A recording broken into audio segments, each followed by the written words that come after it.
मेरो सल्लाह सुझाव चाहिँ के छ भने यदि तपाईहरु रोमानी आएर चाहिँ काम चेन्ज चाहिँ सकेसम्म गर्दै नगर्नु होला।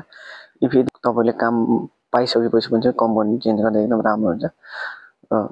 रिलिजको डेट चाहिँ 90 दिन भएको कारणले गर्दा चाहिँ पहिला काम खोज्नुस्, त्यहाँबाट त्यो कम्पनी कस्तो छ, त्यो दलले त्यो एजेन्ट कस्तो छ, अब त्यसले काम गर्छ गर्दैन, त्यसले पहिला लगाएको मान्छेहरु के इलिगल छ कि लिगल छ भने चाहिँ एकदम राम्रोसँग एक हप्तासम्म एकदम सोच विचार गरेर तपाईहरु काम चेन्ज गर्नु होला।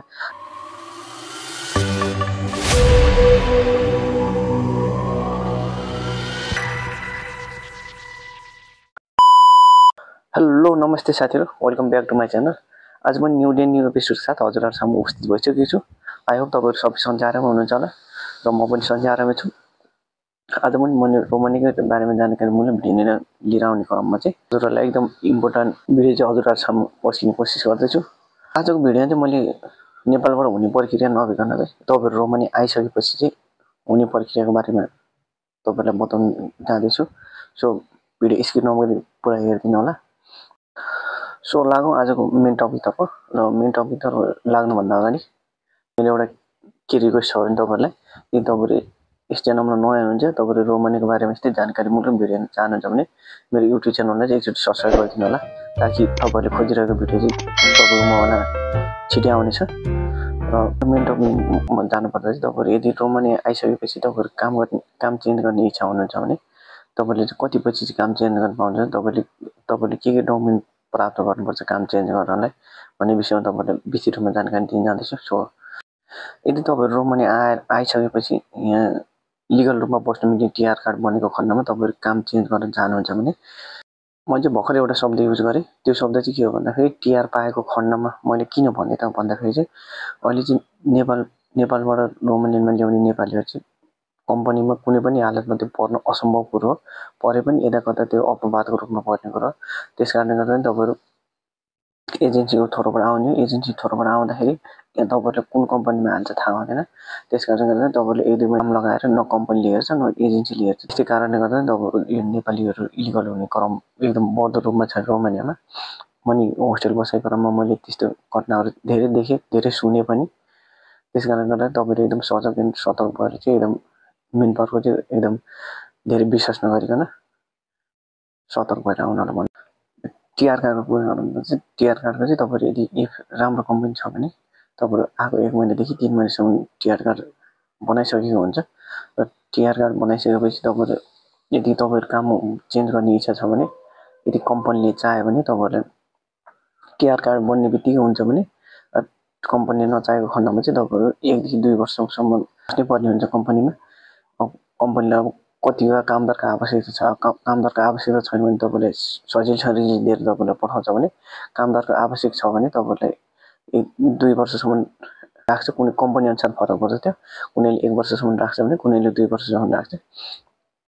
यो रोमानियामा आएर काम चेन्ज गर्दा नि के कस्ता झन्झट हुन्छ भने मैले नि भोगेको कुरा हो। त्यही भएर तपाईहरुले शेयर गर्न चाहन्छु। मैले पनि काम चेन्ज गरेर अहिले यहाँ अर्को कम्पनीमा जोइन भएको छु र त्यसकारणले गर्दा मैले नि भोगेको कुरा तपाईलाई म सिकाउन जाँदैछु। त्यसैले ध्यान दिएर सुन्नु होला। र यदि तपाईहरु काम चेन्ज गर्ने इच्छा छ, यदि तपाईहरु काम चेन्ज गर्ने अब मन छ, त्यस्तो छ भने चाहिँ अलि राम्रोसँग बुझेर मात्रै गर्नु होला। अनि तपाईहरु यदि कम्पनी चेन्ज गर्न चाहनुहुन्छ भने, काम चेन्ज गर्न चाहनुहुन्छ भने पहिला तपाईहरुले दायाँ बायाँ बुझेर आफ्नो साथीभाइ कता छ, के कता छ राम्रोसँग बुझेर मात्रै कम्पनी चेन्ज गर्दा बेस्ट हुन्छ। त्यसपछि चाहिँ तपाईहरु काम चेन्ज गर्नुस्।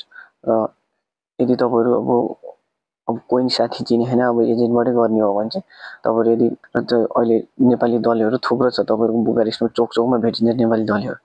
अनि तपाईहरुको अब सकेसम्म अब अफिसै खोलेर बसेको एजेन्टहरुबाट चाहिँ तपाईहरु चाहिँ प्रोसेस गर्नु होला। कति लाग्छ काम चेन्ज गर्न, त्यो दल अनुसार फरक पर्छ अनि एजेन्ट अनुसार फरक पर्छ। त्यो चाहिँ म भन्न सकिदैन। अब त्यो मैले भन्ने कुरो नि हैन। अब एजेन्टहरुले के कति लिन्छ अब त्यही अब उनीहरुले नि मान्छे हेरेर लिन्छ के कस्तो छ भनेर। तपाईहरु काम चेन्ज गर्दा चाहिँ कुनै कम्पनीले चाहिँ अब वर्क परमिट आएपछि चाहिँ तपाईहरुलाई काममा लगाउँछ भने तपाईहरुले कुनैले चाहिँ सिधै एप्लाई गरेपछि नै काममा लगाउँछ। त्यसकारणले गर्दा राम्रोसँग बुझेर अब के कस्तो छ कम्पनीले अब वर्क परमिट पछि लिने हो कि वर्क परमिट पहिले लिन्छ, त्यो पनि राम्रोसँग बुझेर एकदम ध्यान दिएर आउनु होला। र वर्क परमिट आउनु तपाईको 2 देखि 3 महिना लगभग लाग्छ नि। त्यसकारणले गर्दा तपाईहरु अब कम्पनीमा अब कम्पनी छोडेर आएपछि तपाईहरु 2-3 महिना त अब कहाँ बस्ने के गर्ने अब त्यो बिजोग भइन्छ। त्यसकारण पहिला काम खोज्नुहोस्, त्यहाँबाट ओभरबोर्ड निकाल्नुहोस्, त्यसपछि मात्रै त्यो कम्पनीमा जाँदा चाहिँ एकदम बेस्ट हुन्छ। मैले सकेसम्म काम तपाईँहरू चेन्ज गर्दै नगर्नु भन्नु कारण अर्को पनि छ, तपाईँहरू जुन पाए त्यही दलैले तपाईँहरूको ओभरबोर्ड निकाल्न एकदम गाह्रो पर्छ। त्यस कारणले गर्दा नि अब दलैले निकाल्ने त होइन ओभरबोर्ड, भए पनि तपाईँहरूले दलैहरूले फसाउनको लागि अब राम्रो स्यालेरी राम्रो डिमान्ड देखाइदिएर चाहिँ तपाईँहरूलाई अब ओभरबोर्ड ननिकालिकन भाग्ने घटना नि मैले धेरै देखेँ। यो रोमानियाको हालको अवस्था कुरा गर्ने हो भने यो नेपालीहरूको इलिगल बढ्नु मुख्य कारण यो काम चेन्ज गर्दा नि हो। त्यस कारणले गर्दा एकदम काम चेन्ज सकेसम्म गर्दै नगर्नु, गरे पनि एकदम ध्यान दिएर चाहिँ गर्नु होला। र आई होप तपाईँलाई यो मेरो भिडियो चाहिँ एकदम जानकारीमूलक भएर पनि आशा राख्दछु। र आजको लागि यो भिडियोलाई यहीँ इन्ड गर्दै अर्को भिडियोमा भेट्ने बाचा गर्दै आजको लागि बिदा दिन चाहन्छु। हस् त।